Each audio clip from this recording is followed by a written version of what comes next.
Pro et contra. Let's talk.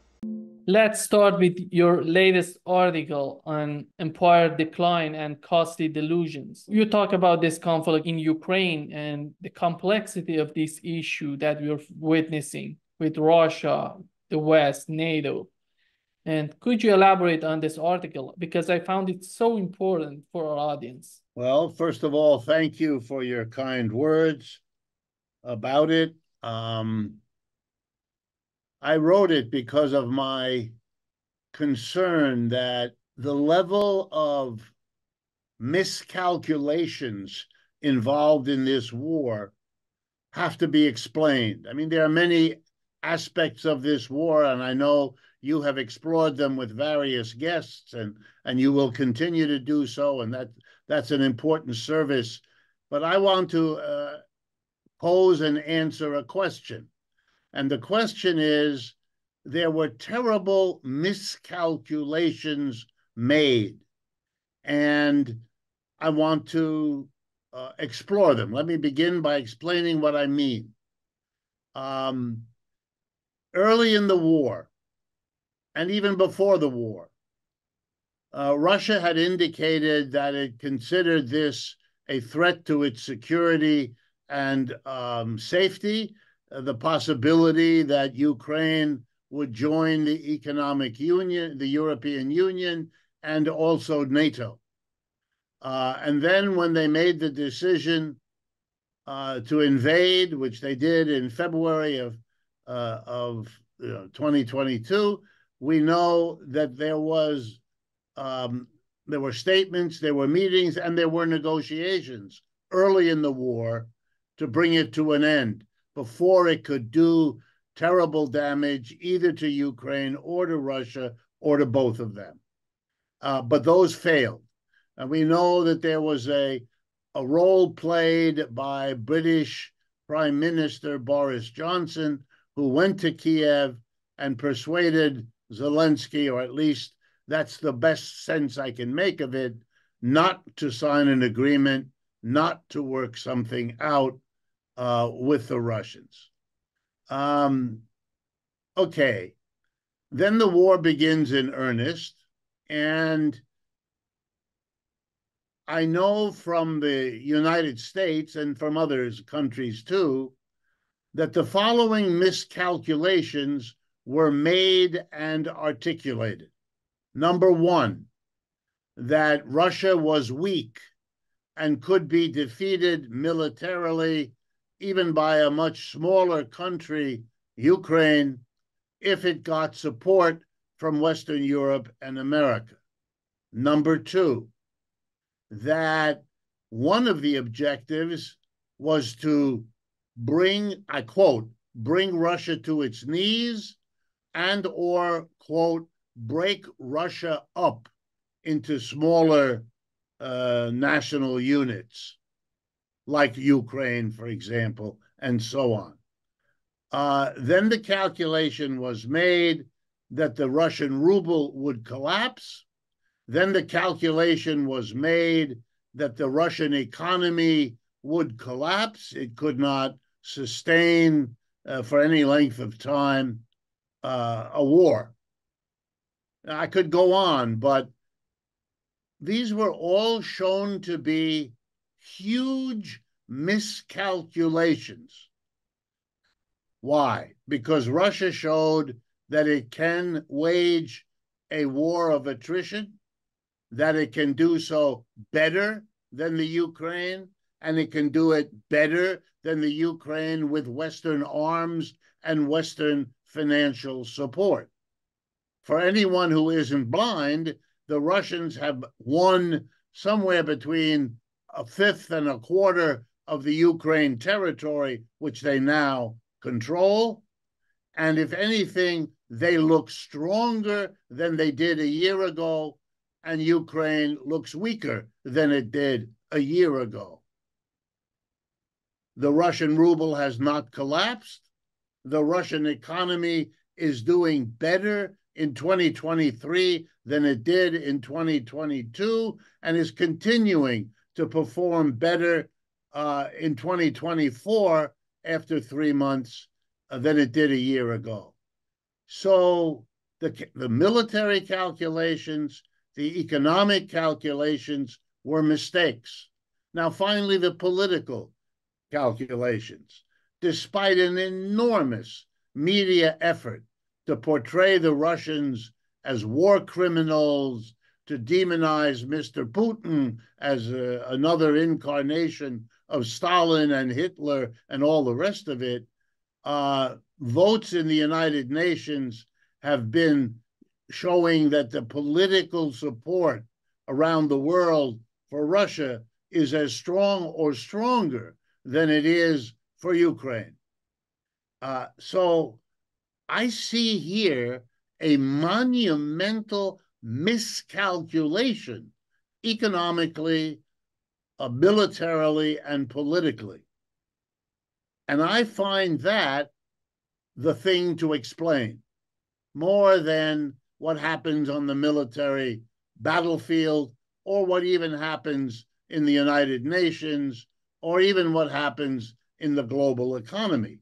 What in the world made the collective West, the United States and Western Europe and Japan, agree to a level of calculations which undergirded their decision to fight a war? And this is of crucial importance to understand how and why this happened. And if you're wondering why is it important, because it has already led to the literal destruction of Ukraine. I mean, the economy there will not recover for years. Something between 1.25% of the population have left Ukraine, and millions of them will not come back. The combination of the military destruction and the economic destruction and the exodus of millions of their citizens are major catastrophes for Ukraine. Okay, so the damage done here, and I won't even discuss all of the dead people and all of the wounded people on both the Ukraine side and the Russian side, which number in the hundreds of thousands at least. These are catastrophic. And as if that weren't bad enough, miscalculations like these, if they are not corrected, if they are not explained so that they can be corrected, will be made again. And we will see other related miscalculations with equally horrible consequences. If we had time, and perhaps we can do this on another occasion, I would show you that what is going on in Gaza is another similar miscalculation, in this case by the Israelis, about both the military, political, and economic resources that Hamas actually has.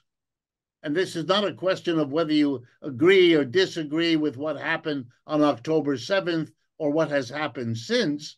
Those are important questions, and I respect them. But I'm asking a different question. What kind of miscalculation led Israel to do something which, in my own opinion, in the long run, is worst of all for Israel? But we stay here with Ukraine. All right, here's my answer to why the miscalculations have happened. It lies in something you and I have discussed before, but I want to bring it forward now for people to think about. Every empire in the history of the world has been born, developed, and then passed away, usually giving rise to another empire that was emerging as the old one was declining. That was true of the Roman Empire, the Greek Empire, the Ottoman Empire, the Persian Empire, and I could continue. In the 18th and 19th century, it was the rise and fall of the British Empire. which happened right after the much briefer rise and fall of the Dutch or the Netherlands Empire.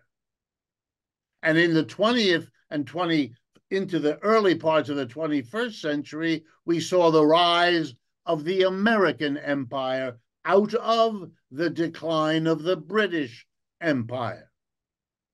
All right, here's my argument. The American Empire was born, some people say, in the aftermath of the American Civil War. Some people say only at the time of World War I. And some people wait until World War II. But you can disagree about when, but no one disagrees the empire emerged.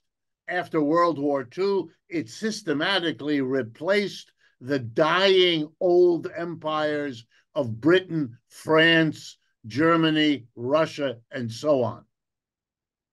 And so we've seen in the last 70 years the rise, the peaking of the American Empire. It has variously been called the American Empire, the American Century, the unipolar moment, American hegemony. Lots of people have understood its birth and its rise. Now we come to my proposition. It is now in decline. It has been in decline for the last 20 years. Roughly from the crash of 2008 and 9, from which I would argue we will date the decline of the American Empire. It had been hoped that it would never again see a terrible economic crash like the one we had in the 1930s. But the crash of 2008 and 9, and then again the crash of 2020, even though they were called subprime mortgage crash or they were called COVID-19 crash, these were actually crashes as bad as the one in 1929. The crash in 2020 threw half the American labor force out of work, some for only a few weeks, some for a month or a year. But a half of the labor force losing its job, that's even worse. At the peak of the Great Depression of the 1930s, in 1933, American unemployment was 25%, and that was considered catastrophic. It's true, the 2020 crash did not last 10 years the way the one in 1929 did. It was shorter, but it was deeper. And these were crashes that were supposed to not happen. They were supposed to have been put away by the reforms enacted after the 1930s crash, by the development of Keynesian economics, which was supposed to include the monetary and fiscal policies to prevent, to minimize anything like the crash. They were shown to be insufficient. That's what we've learned in the last 14 years, at least. Next, we have learned that the United States cannot master being the world's policeman. It cannot do it, even though it has 700 military bases around the world, even though it is very rich as countries go, and even though it has the most developed military in the world. Here is the reality. It was brought to a stalemate in Korea in 1950-51. It lost the war in Vietnam in 1970s.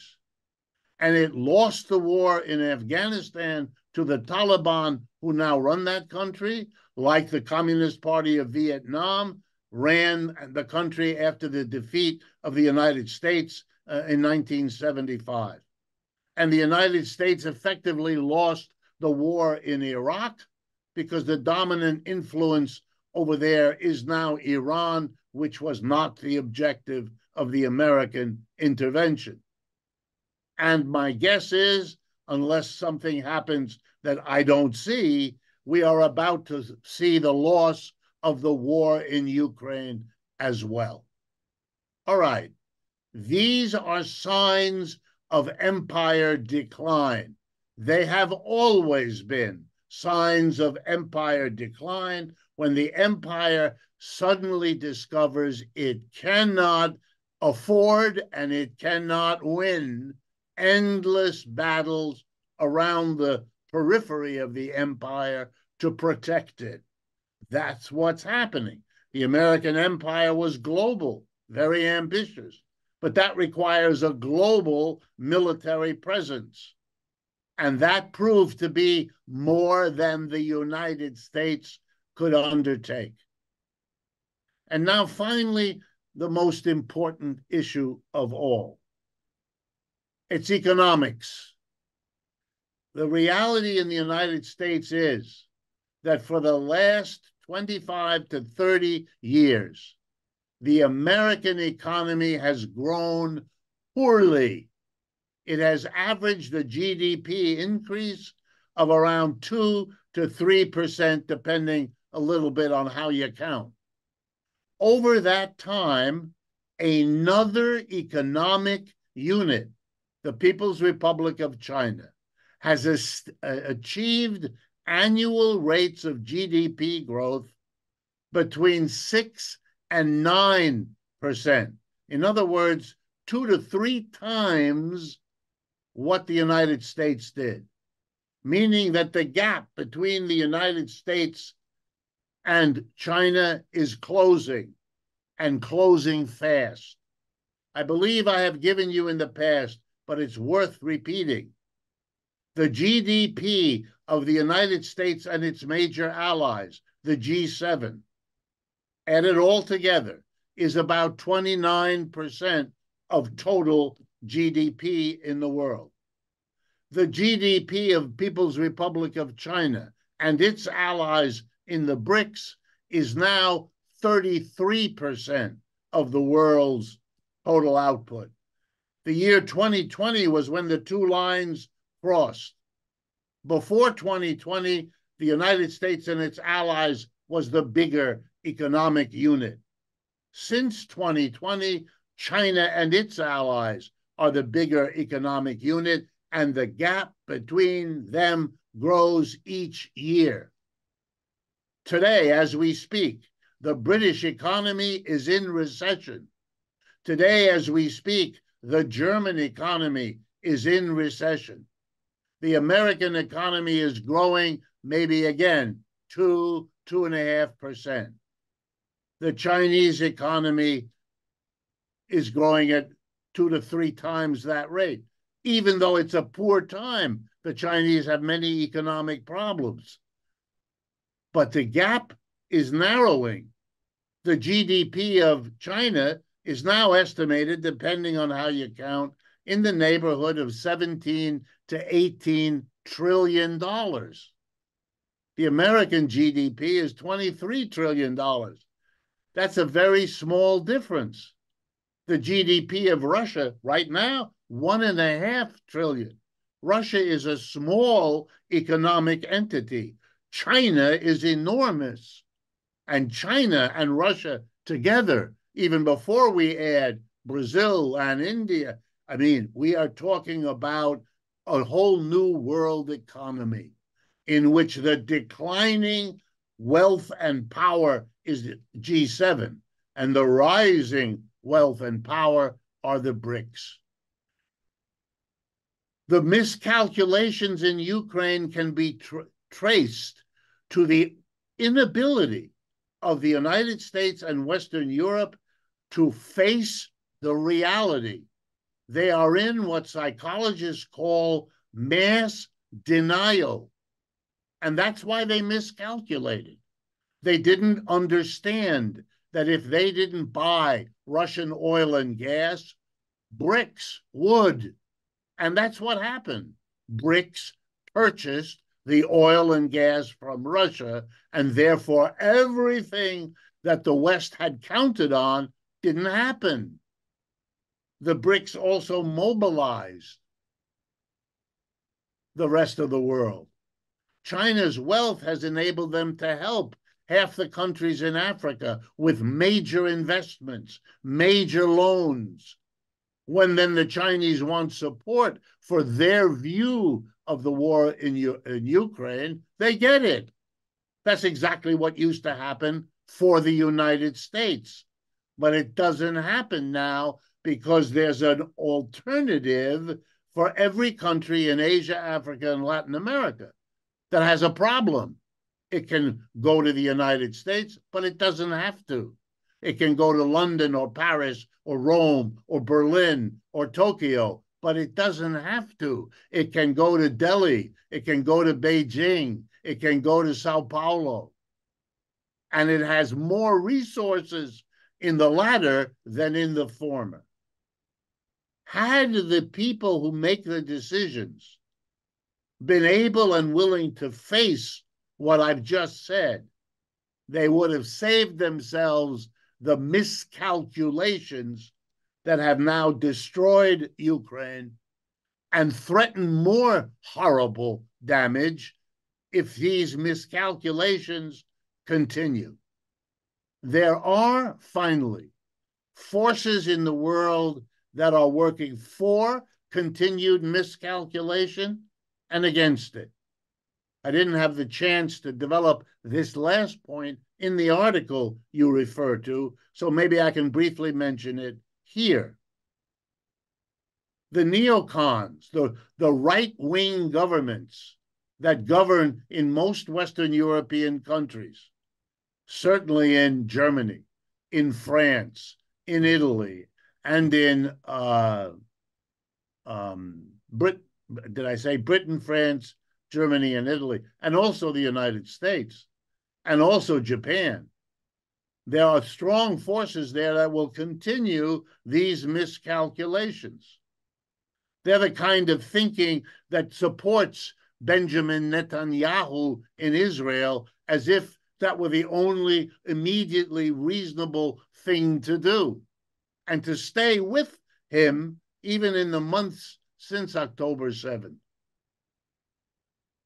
And they're terrible miscalculations that threaten the whole world. But there's another force, and it was on display this week, even today, in Beijing, where you see many of the leading CEOs of the largest American corporations, Apple Computer, Google, and many others, in Beijing, meeting with Xi Jinping.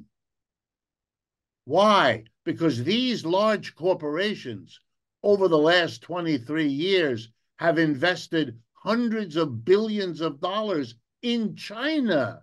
They don't want to lose this investment. They went to China because the wages are lower and it's the fastest growing market in the world. And as all capitalists have always understood, your chances of success depend on going where the wages are low and the market is growing. And they went there and they profited enormously. And so did China. They want that to continue. So the real struggle may appear to be Russia, China, US, but it isn't.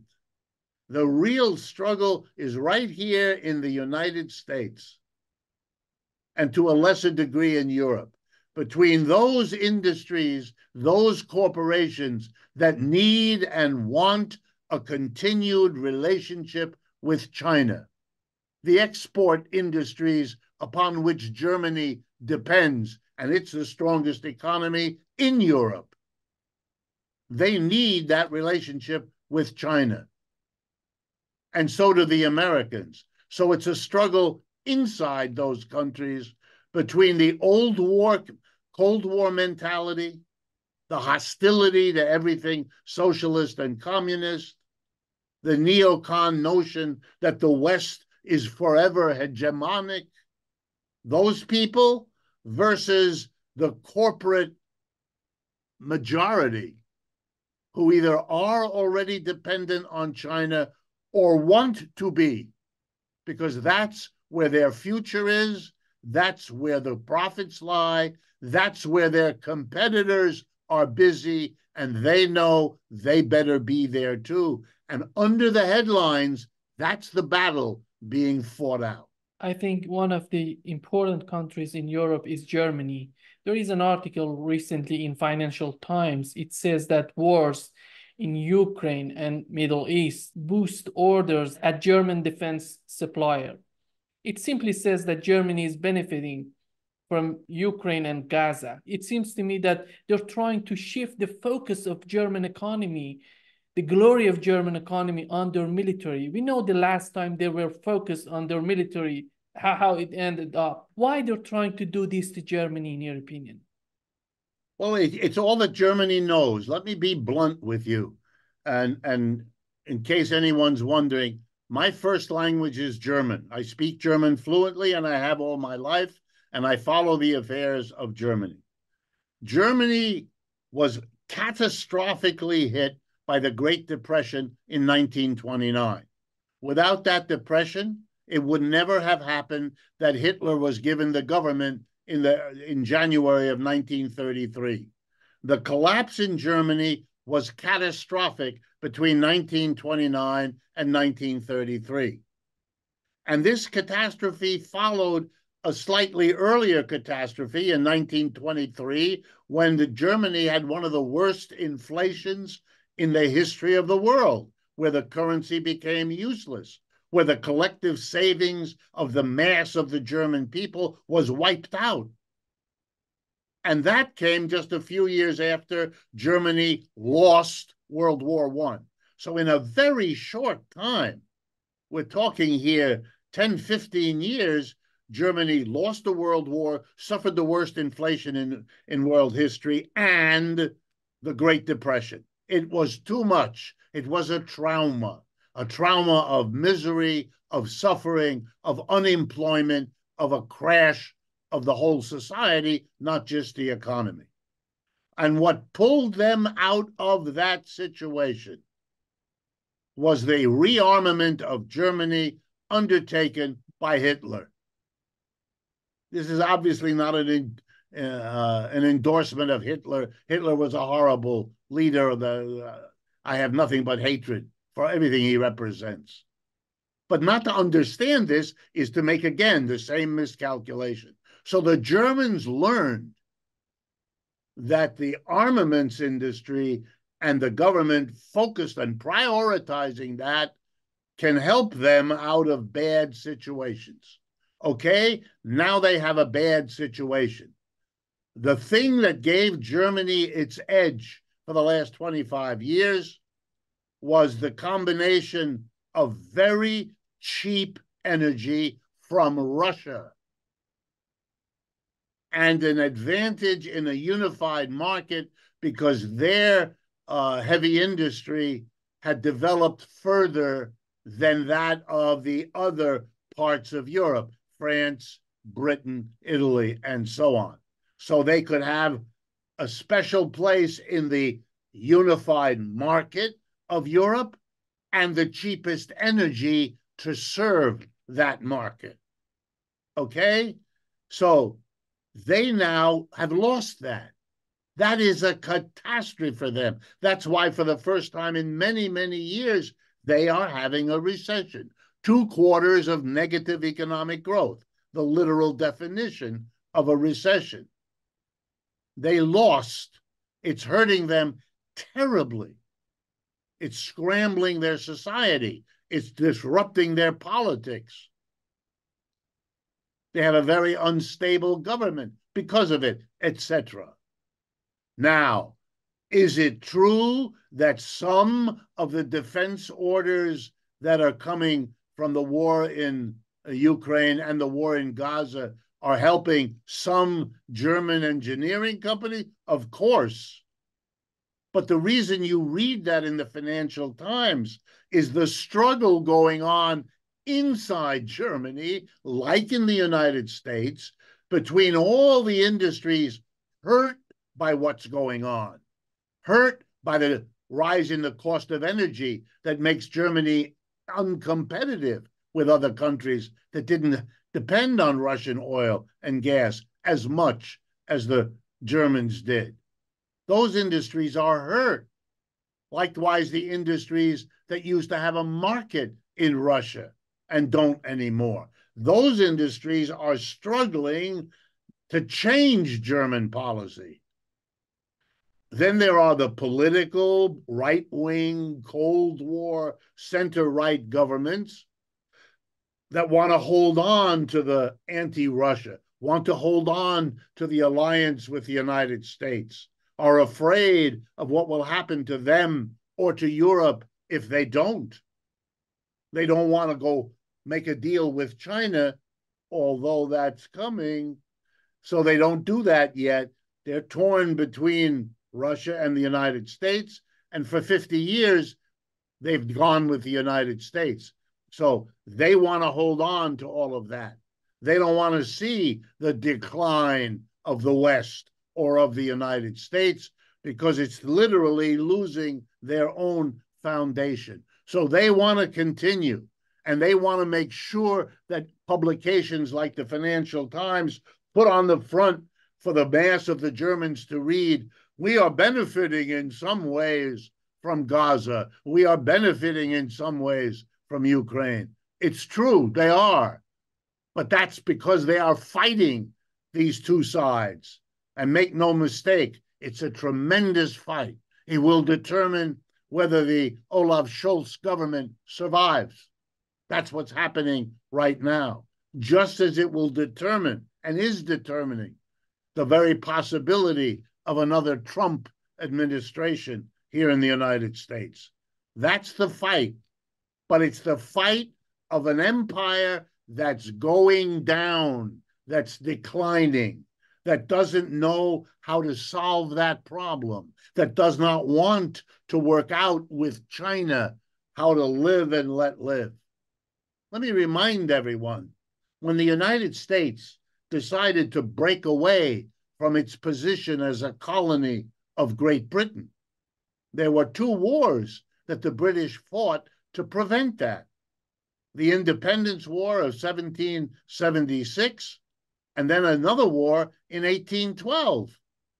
Both times the British were sure they would win. They were bigger, they were richer, they were more armed, and they were defeated to their surprise, just like the United States was defeated to its surprise. So the British then decided we can't force this, and they came to an accommodation. The United States has to decide, will you continue to try to stop, prevent, undercut, smash the Chinese economic machinery? You haven't succeeded so far. And I don't think you're going to. It's not the way history usually goes. The betting will not be on your side. Maybe you better decide to work something out. Believe me, if and when that happens, there will be enormous support, which should surprise no one, from many parts of Britain, France, Italy, Germany, Canada, and Japan, who will benefit from that alternative way of figuring out what to do. And they won't make the same miscalculations that are catastrophic, and they always have been. You know, in the decline of the Roman Empire, it was fashionable for Romans to refer to the people on the edges of their empire as barbarians. They were known as the barbarians threatening the empire. It turned out that those barbarians were stronger than the Romans, and they ended the empire. How different is it if we call Xi Jinping or Mr. Putin, or we can call them every name in the book, demonize them, they're horrible. It's silly. It's not dealing with the underlying realities that are governing the situation in the end. Richard, just to wrap up this session, in your opinion, are we heading toward a new Cold War, or you see something worse than that? I think what we're seeing now is an experiment led by the United States a desperate experiment to see if we can use a revived Cold War against China and its allies that will give us the period of prosperity that we enjoyed as a nation in the first Cold War. The first Cold War was a period of the American Empire's rise. You could even date the American Empire from the Russian Revolution in 1917 for the next 100 years. That was the period of the growth of the empire. So it's understandable, like in the story I told you about Germany, that they would once again see, well, when we demonized Stalin and we said the Russians were the evil communists trying to take over the world and all of that, even though Russia never was even a small kind of economic competitor for the United States. Never, ever. The Soviet Union was tiny relative to the United States. Never had the power, the size, the wealth that the Chinese have. It's just completely different. But, you know, you have to face that reality if you're going to calculate on that basis. So I think the United States is making an experiment, hoping that a revived Cold War, now aimed at China and Russia, that ignores the fact that the socialism of Russia was overthrown and that Putin is the enemy of that part of Russian history. Ignore all of that, because that's what you need to deny what's going on. If you accepted that Putin is the negation of the Soviet history, you'd have to ask other questions. Why are we fighting him?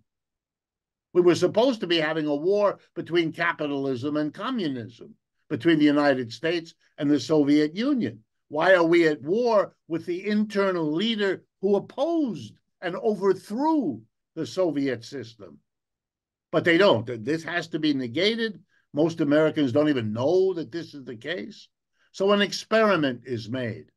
And if you want my guess about the future, and that's all we can ever do, I think they will discover, I think they are already discovering that that experiment is a mistake. It is not working. The conditions have changed. Russia is not China, and the world is not divided that way. It's over. And I think, therefore, there's not much left for the United States. They can try militarily to control the situation, but that invites nuclear war, and none of this is worth that. You're not going to win that between the Russians, who probably have the greatest nuclear arsenal in the world, and the Chinese, who have the second or third biggest one. This is suicide, and I don't believe that this is likely to be the policy. So I think with much difficulty, much fakery, much dishonesty, there will be the recognition to work this out. And because the corporate leaders of America include many that want that to happen, I think the chances of that emerging after a difficult intermediate period, I think those are coming soon. But they may require also big political changes